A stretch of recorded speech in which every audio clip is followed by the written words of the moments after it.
Seja bem-vindo a mais um podcast Café na Boutique. Hoje eu estou com uma convidada especial, um tema muito sério que a gente tem que trazer para a mesa, que é a essência jurídica nos negócios imobiliários. Com ela, Tainá, que conhece muito e vai contar um pouquinho alguns casos justamente de dores que aconteceram no mercado imobiliário. Tainá, eu vou deixar você mesmo se apresentar. Seja bem-vindo, fica à vontade de tomar um café e vamos conversar aí com você que nos segue no YouTube e Spotify. Bem-vinda, Tainá! Obrigada, Gabriel. Agradeço imensamente o convite, né?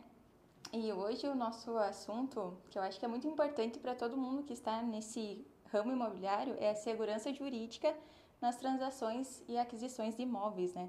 Porque às vezes todo mundo tem um sonho de adquirir um imóvel, seja construtora para edificação de um empreendimento, Perfeito. ou seja uma pessoa física que quer comprar um terreno para construir a sua casa. Então, toda essa questão de análise e segurança jurídica para que os imóveis possam ser adquiridos sem problemas no futuro. Perfeito. Falando então em essência jurídica, tá? Em uma transação imobiliária. Quais que são os primeiros passos, ou que exemplo você pode dizer, Tainá, que uma advogada especialista no mercado imobiliário, ela traz para o seu cliente que está adquirindo um bem? Primeiro passo, quando um cliente tem interesse em adquirir um imóvel, pode ser tanto o advogado quanto o próprio corretor de imóveis. O próprio corretor, perfeito. Análise da matrícula. É a primeira coisa que precisa ser feita. Solicitar uma certidão no cartório e fazer toda a análise da matrícula e ler do início ao fim. Sempre. Porque o que acontece? Todos os atos da matrícula, eles nunca são editados. E para isso são feitas averbações para fazer os possíveis cancelamentos e retificações. Então eu preciso verificar, primeiro ponto, se o imóvel realmente está em nome da pessoa que está vendendo. Que está fazendo. Porque uma coisa é o contrato de compra e venda, a promessa de compra e venda, outra coisa é o documento real do imóvel, né? Que é a matrícula, que no caso é o que dá a propriedade, né? Exato. Inclusive, até uma dica já, é o Código Civil, em outras palavras, mas ele diz o seguinte: só é dono quem registra. Então, se você não registrou e tem apenas uma escritura pública ou um contrato, você não é proprietário. Perfeito. Então, por que começarmos pela análise da matrícula? Preciso verificar se a pessoa realmente é proprietária do imóvel, né? As questões do imóvel. Eu vou comprar um terreno que tem uma casa construída. Certo. Fui verificar a matrícula e vi que a averbação da construção, a metragem é menor do que realmente tem na casa. Então, esse custo, quem que vai arcar? Porque eu preciso regularizar. Perfeito. Então, tanto um corretor quanto um advogado, eu acredito que ele tem que dar para o seu cliente um panorama geral da aquisição.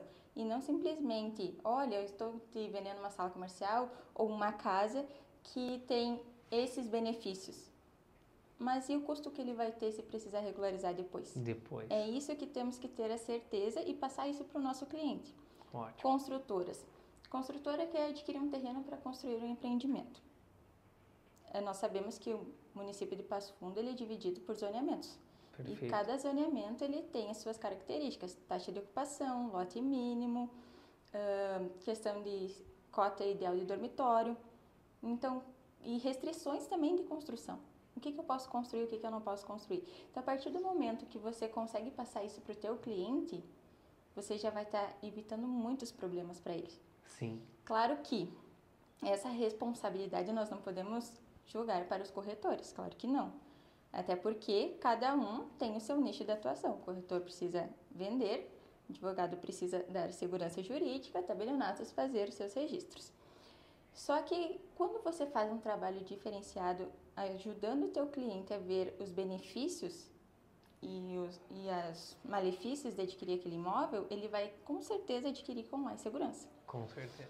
Então, por exemplo, eu quero adquirir do Gabriel um terreno para construir um prédio. Perfeito. Qual que é o primeiro passo que um corretor de imóveis faz para procurar o terreno que eu quero? Aí é a questão comercial, né? É. Você vai olhar justamente o que pode ser edificado naquele zoneamento, né? Se atende justamente o que o construtor pretende construir, se a localização é boa. Então, você olha inicialmente toda essa questão comercial, né? Sim. Poxa, tem viabilidade comercial. E aí, chama a Tainá. Exatamente. Então, essa questão da segurança jurídica, agora voltando à análise da matrícula. Sim. Muitas vezes tem algumas averbações na matrícula, está faltando informações na matrícula, então precisamos retificar o imóvel. Eu fiz uma análise para um cliente que não tinha quarteirão, não tinha distância da esquina e os pontos cardeais estavam incorretos. Então eu preciso saber, em primeiro lugar, o que precisa ter numa matrícula para saber o que precisa retificar. Perfeito. Então a lei 6.015 ela traz o rol de elementos necessários que precisa ter numa matrícula. Mas daí eu pergunto, como que eu faço essa análise? Eu, Tainá, eu sou mais antiga, digamos assim, eu gosto de riscar. Sim. Então, verificar se tem hipoteca, se não tem, o que precisa ser feito. E a partir daí, a matrícula estando tudo ok, eu não tenho nenhum problema. Está todo mundo vivo. Outro ponto importantíssimo. As pessoas proprietárias do imóvel estão vivas? Porque as pessoas pensam que porque os pais morreram, faleceram, elas não precisam fazer inventário e podem começar a vender os imóveis.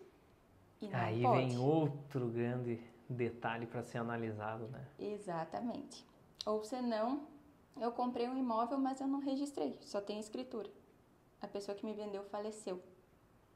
Então, como que eu faço? Aí vai ter que fazer uma adjudicação lá no inventário da pessoa. Perfeito. Olha aí, Tainá tem bastante cases práticos para falar, né, Tainá? E para nós tentar, até para esse cliente mais leigo, digamos, que participa, que faz a compra e venda de imóveis, né? Você antes me contava alguns casos, né, interessantes e que deram grandes dores de cabeça ali, né? Até mesmo para o cliente final, construtor e tal, que adquiriu e acabou perdendo justamente por não ter feito o registro do imóvel. É esse o caso? Não. Como é que foi? Existem pessoas, sim, que já perderam imóveis pelo fato de adquirir o imóvel e não fazer nem a escritura de compra e venda, só fazer uma procuração. Sim. A maioria das pessoas faz isso, né? Só que o que não é explicado é que a procuração se extingue com a morte.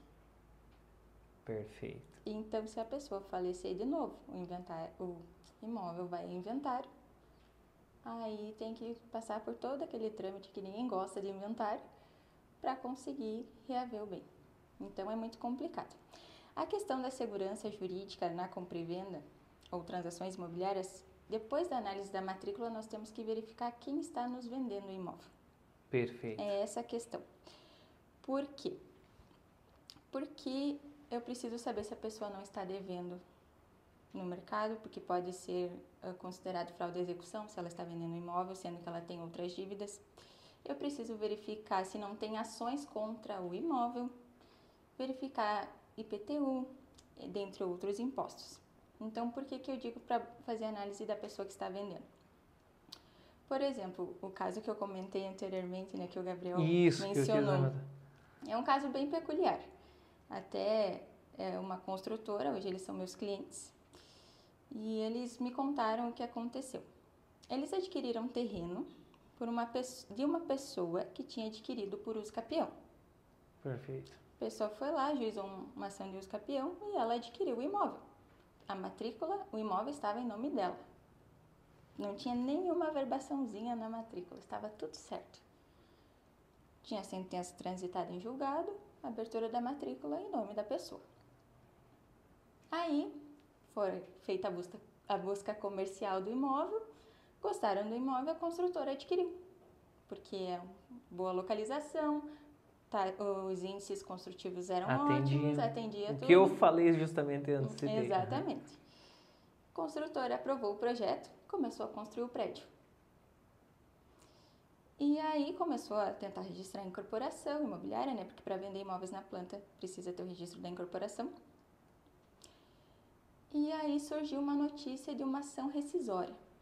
O que é uma ação rescisória? É quando um processo já foi transitado em julgado e não tem mais como reabri-lo, então tem um prazo de 2 anos para ajuizar uma ação rescisória para tratar daquele assunto, quando surgem novas provas. Basicamente isso. Uma ação rescisória dizendo o seguinte, que a pessoa que tinha adquirido o imóvel por uso capião, sim, ela não tinha posse plena do imóvel, ela era locatária. Olha. E tinha uma ação em andamento de cobrança de aluguel e despejo. Nossa. E quando o juiz dessa ação de despejo disse que você precisa se retirar do imóvel e pagar o aluguel, ele disse não, eu sou proprietário, e apresentou a certidão de uso capião. E a matrícula já estava em nome dele, tudo certinho. Já tudo. O que aconteceu? Na ação de uso capião, ele não indicou o proprietário do imóvel, que é um item obrigatório. Ele indicou como se fosse o dono do loteamento, dizendo que era proprietário daquele imóvel. E daí a pessoa que era dona do loteamento já tinha falecido, a empresa não existia mais, foi feita citação por edital, ninguém se manifestou, processo judicial de uso capião. O juiz disse, bom, se ninguém tem nada a dizer, você é proprietário. Aí quando isso aconteceu lá na ação de despejo, que ele apresentou a decisão, aí os proprietários efetivos do imóvel ajuizaram uma ação rescisória contra ele. Só que o pedido da ação rescisória foi o seguinte, para anular todos os atos da ação de uso capião até a citação do proprietário do imóvel. Ou seja, a propriedade que tinha sido transferida para a construtora terceira de boa-fé não existia mais. Uhum. E aí começaram os problemas, né? Porque na época a incorporação não tinha sido registrada ainda. E se tivesse sido? Já tinham outras pessoas adquirindo um terreno que na verdade a construtora não tinha propriedade nem quem vendeu para ela. Perfeito. Então daí ele conseguiu resolver, fazer um acordo, mas isso demorou 2 anos. Tá, e como que eu consigo evitar isso? Pegando uma certidão no fórum. Olha, eu tô comprando imóvel. Se ele tivesse, eu falo isso para eles mesmo, tivesse ido lá no fórum, pego uma certidão, que é gratuita, com o nome e o CPF da pessoa que está vendendo, ele teria visto a ação de despejo. Sim. E daí teria visto que estava vinculado ao imóvel. Perfeito. Então, é um caso extremo? É um caso extremo, mas as pessoas pensam, nunca vai acontecer comigo, mas pode acontecer. Exatamente. Pode acontecer também fraude de execução. Vou trazer um exemplo hipotético. Vamos lá. Nem tanto. Eu, Tainá, estou devendo para todo mundo. Hipoteticamente, tá? Não é verdade. E eu tenho vários imóveis. E o Gabriel está investidor, né? Opa. Com dinheiro. Eu digo, olha, eu tenho um apartamento que quero vender, quero liquidar e 1 milhão. Quer comprar? Ele, sim, pago à vista. Gabriel me pagou o dinheiro e eu fui viver a minha vida e o Gabriel ficou lá com o imóvel dele feliz, preparando a mudança. E a parte documental? Foi feito o registro, tudo certo. No entanto, foi caracterizada fraude de execução, porque a Tainá estava se desfazendo de patrimônio para não pagar as dívidas. Perfeito. E um pequeno detalhe. Quando fizemos a nossa transação, nossa compra e venda, eu disse para ele, eu não quero declarar que é 1 milhão na escritura, vamos colocar os 200 mil? Gabriel, claro, vamos colocar 200 mil. Daí, no processo de fraude de execução, o juiz mandou anular todas as transferências do imóvel, dos imóveis que ele tinha feito, até porque a Tainá estava devendo, como que ela estava transferindo imóveis? Daí, o que aconteceu? O juiz disse assim, Tainá, devolve para o Gabriel os 200 mil que você pagou do apartamento. E o Gabriel disse, não, eu paguei 1 milhão. E o juiz disse, não, você pagou 200 mil. É justamente o que estava ali no papel, né? Por isso que a gente bate sempre. Exatamente. E tudo isso por quê? Porque não pegou uma certidão.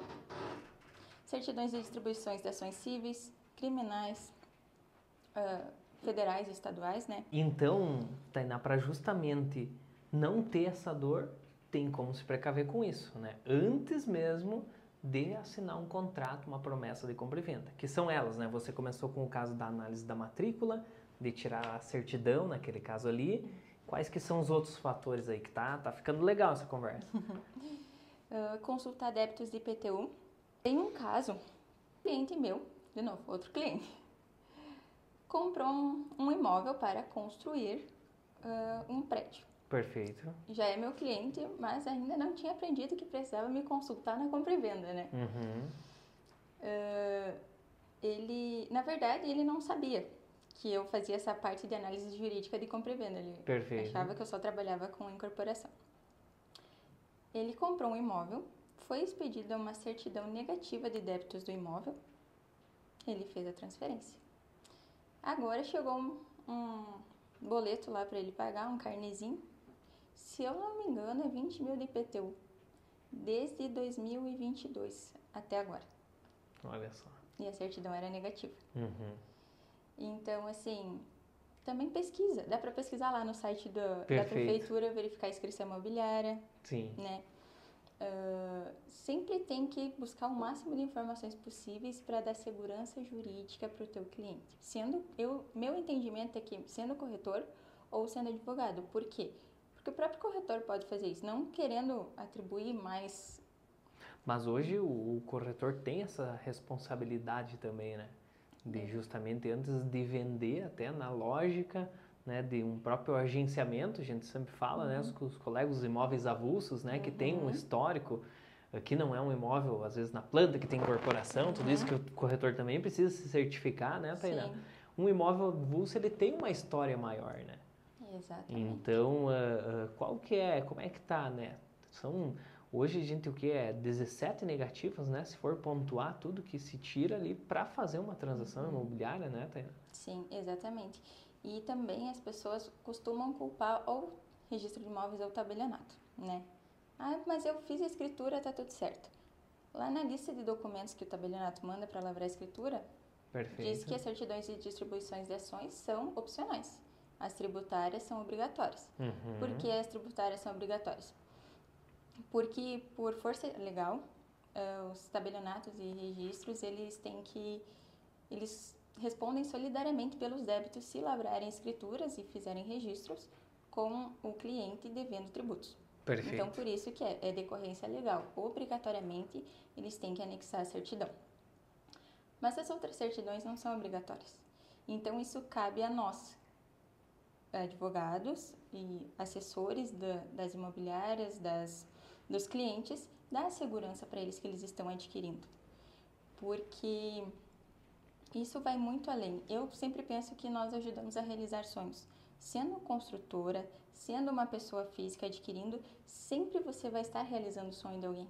Perfeito. Seja um condomínio gigantesco, seja um pequeno condomínio, sempre nós estamos trabalhando com pessoas, com sonhos de pessoas. Sim. Então, temos que ter todo o cuidado desde o início, né? Então, questão de verificação da matrícula. Esses dias, no meio da matrícula, assim, 2 pessoas estavam transferindo uma fração de 150 metros quadrados. Só que juntas, essas pessoas tinham 200 metros quadrados, que elas já tinham adquirido anteriormente. Só que aquele registro daquela matrícula não me dizia quanto que cada uma tinha transferido. Dizia, fulano e fulana vendem 150 metros quadrados. Tá, mas as duas estão vendendo 75 metros cada uma, ou uma está vendendo 100 metros e a outra 50? Não dizia. Então, por que eu fui verificar isso? Sim. Porque na compra e venda, eu preciso da anuência dos condôminos. Como eram vários proprietários, eu preciso saber quem que tinha que anuir. Alguém tinha que anuir, eu não sabia quem era. Sim. Então, tem que buscar. Se tem algum problema na matrícula, não consigo identificar ali na matrícula, naquele registro, se a informação está clara ou não, o que está acontecendo, vai no registro de imóveis, solicita os documentos daquele protocolo. Se não tem no registro de imóveis, tem que ir até o tabelionato, solicitar uma segunda via. Nesse caso, eu solicitei ao tabelionato uma segunda via da escritura que deu origem àquele ato. E na escritura constava expressamente.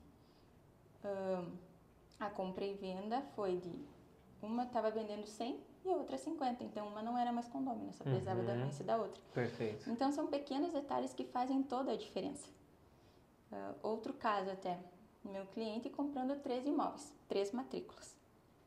Fiz toda a análise e verifiquei que eu só consegui 2 inscrições imobiliárias. Sim. Eu não tinha 3 para consultar justamente o IPTU, né? Então eu disse, mas como assim? E a metragem?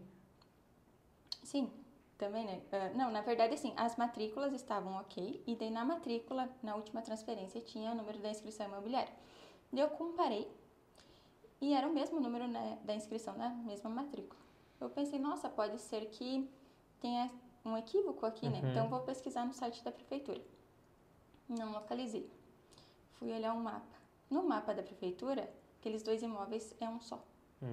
Por isso que a inscrição imobiliária é a mesma. Perfeito. Então, já avisei meu cliente, olha, quando você for pagar o ITBI, serão 2 guias e não 3, por causa disso e disso e disso. Perfeito. Então, imagina quando chegar no tabelionato e emitir 2 guias. Imagina até conseguir descobrir por que são 2 e não 3. Dá muita dor de cabeça, né? Sim. Então, é isso que nós temos que evitar. Nós, profissionais da área imobiliária, né? É tirar essas travas, né? Esses desgastes e deixar tudo muito fluido, porque justamente, né, Tainá, está sendo trabalhado com uma pessoa que tem um sonho, né? Exatamente. Aí que bate nessa tecla, né? Mas, Tainá, tá muito bom o nosso papo, é muito rico esse conteúdo técnico que você domina muito bem, né? Mas, para finalizar, assim, o que você gostaria de dizer? Poxa, eu estou comprando um imóvel. A dica da advogada especialista em mercado imobiliário, né? Especialista em transações imobiliárias, né?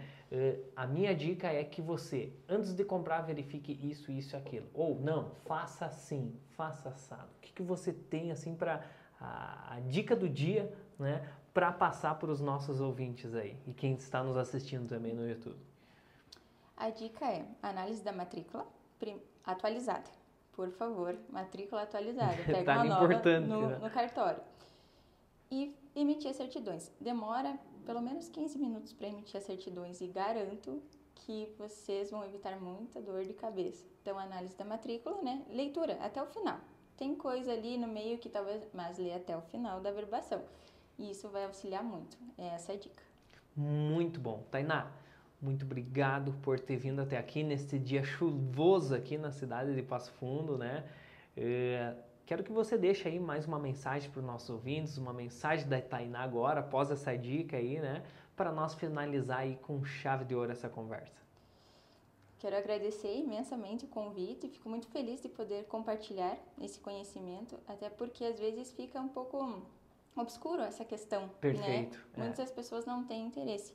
Então, vou deixar aqui como mensagem que o nosso trabalho, gostaria que todos vocês tivessem essa visão, que o advogado, ele não serve para colocar empecilhos nos negócios, mas para fazer com que eles aconteçam com a maior segurança jurídica, tanto para o comprador e para o vendedor. Tainá, muito obrigado, parabéns pelo teu trabalho e que legal essa união, né? De corretor, de advogado e a gente buscar atender esse propósito, né? Que é ter uma fluidez na hora da compra, na hora da venda, não ter dores de cabeça que, como você disse, questão de 15 minutos pode ser resolvido, tirando algumas negativas, se certificando, né?